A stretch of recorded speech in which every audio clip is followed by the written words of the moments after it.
Hi everyone, welcome to my kitchen. Today we're going to make some bread with stuff on it because I had a bit of a fiasco as I was working on this bread. I forgot at some point that there was bread rising in the oven and had left the house and didn't get back in time to get it out before it was flattened out. So instead of 4 beautifully shaped artisanal loaves, we had 4 flatbreads with stuff on it. I hope you'll stick around to see how that all turned out and enjoy some relaxing music and soft snores of Bella, the French bulldog, resting on my lap as I record the audio.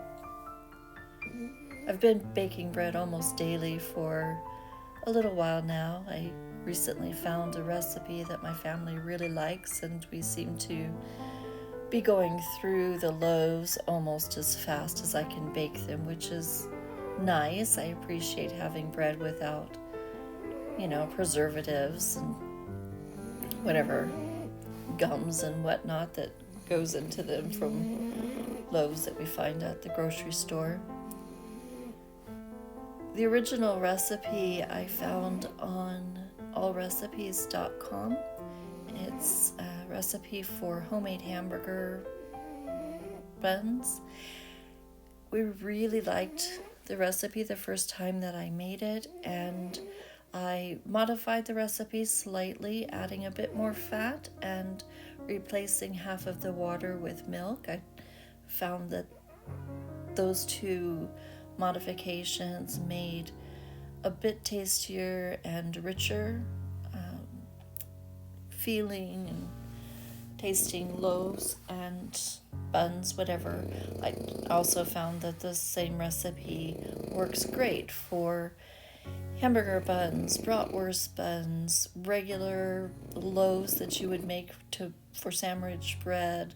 I've used it to make sweetbread and jalapeno cheese rolls and some different shaped breads. It's become my new favorite recipe.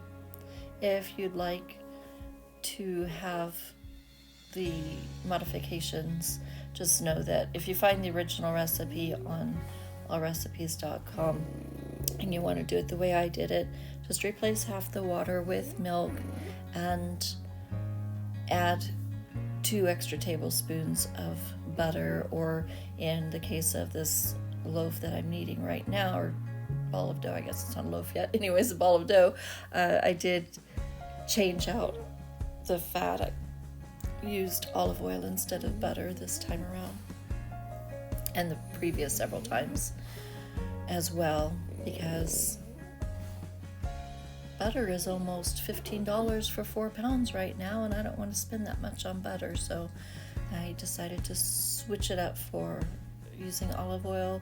You could probably also use lard or whatever kind of fat you prefer if you happen to be vegan or whatever and you decide that you don't want to use animal fat. Again, you could use the olive oil. I know some people use coconut oil in their breads. Obviously, the different fats are going to give a different flavor, possibly a different texture as well. But, bread is bread, and it's been around for many thousands of years, so figure out what works for you if you want to try baking your own bread. Usually, I mostly knead the bread in a bowl, and the past few days I have been going ahead and kneading it on the counter, as you can see. I like both. I just don't like the mess that kneading it on the counter makes all over my counter and all over the floor. Once the dough is risen the first time, it gets punched down and kneaded a little bit before shaping into loaves. And in this case, my original plan was to make 4 sort of oval-shaped loaves like I had done the day previous to this, and yeah, I just really wanted to have a repeat of the day before because those loaves were beautiful and tasty, and they were almost completely gone by the next day, thanks to some extra visitors that we had, and everybody was excited about the bread. So it's good that it got eaten, and I wanted to repeat the experience of having those loaves. Unfortunately, I got distracted, which can sometimes happen with me. I struggle with my memory, and I struggle to stay on task with things, and just a function of how my brain works, and I'm getting used to it, but it can be frustrating at times too, most especially for the people in my life when I drop the ball on things. But anyway, I'm shaping the loaves, and they're going to go into an oven with the light on to help it rise better, since it's a little bit warmer than the ambient air of the house.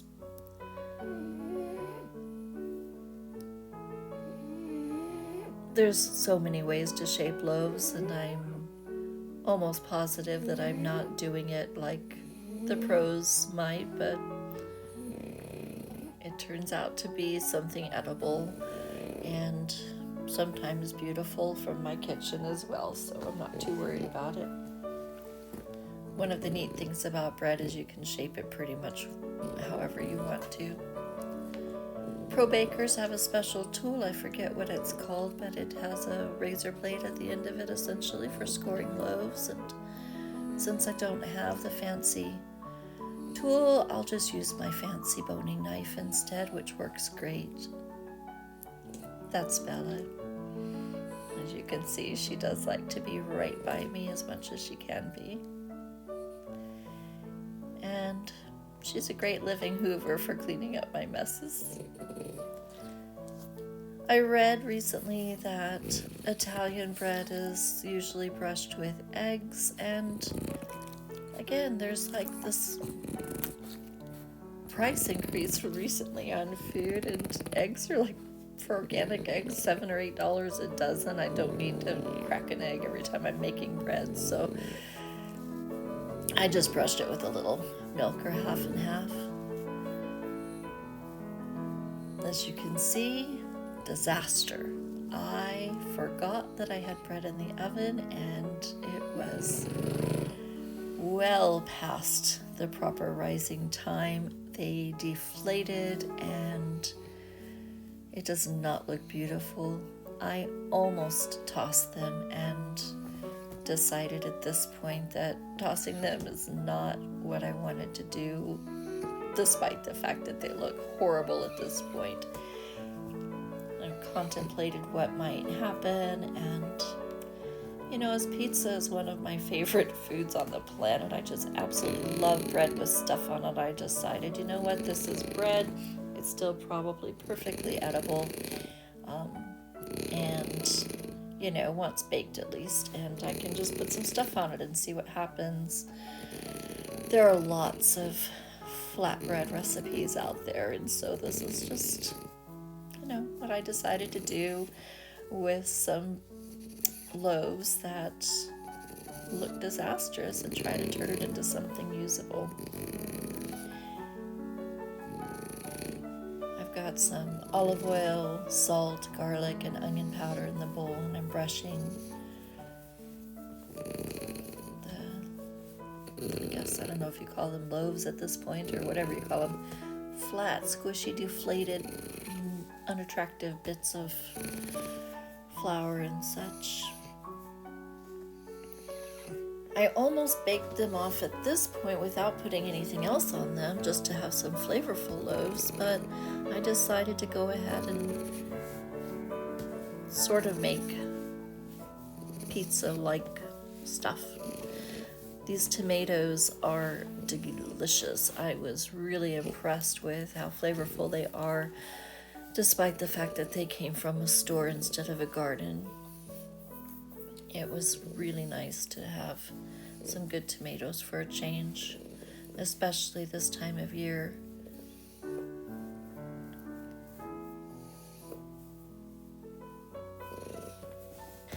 Have a friend who is a Cutco sales rep, and she never pushed her products on me, but one day I was griping about my knives, and she says, I have some great knives, and so she came over and gave me a demo, and sure enough, they were fantastic, and so I invested in them, and if you'd like to know how you can reach her, I'm really happy with them. It's been a bunch of years, and she's not sponsoring this video, nor is Cutco. I just really am happy with the quality of the knives. They happen to be made in the US, and they'll fix them or replace them, and so I'm really happy with the quality. These kitchen shears, I don't know what brand they are. My husband bought them a while ago. I hated them at first because the blade part is much shorter than what I'm used to, but it turns out that those heavy-duty shears are fantastic. So we've got the tomatoes and some cheese. I had some leftover sauteed asparagus I decided to throw on there, and now some onions. There's little mini bell peppers, fresh cracked pepper, and some salt sprinkled on. Always remember to throw some over your left shoulder for luck. Parmesan cheese, and we're going to top it off with some feta cheese.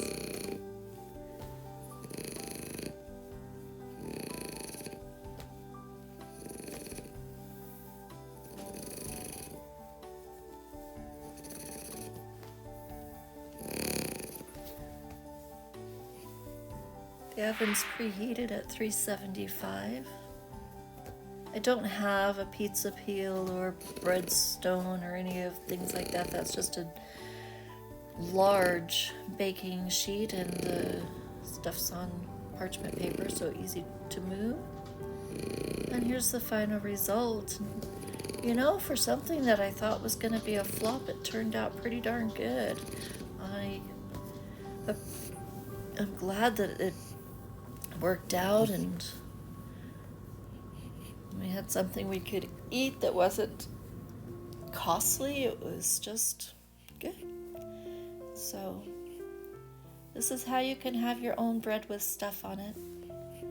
All you have to do is forget that you've got some loaves rising in the oven, and improvise when you see how deflated and ugly they are. Turn it into something pretty. You can do it too. It's not that hard to mess it up and fix it. I hope you enjoyed the little video. Wishing you all a wonderful, happy holiday season.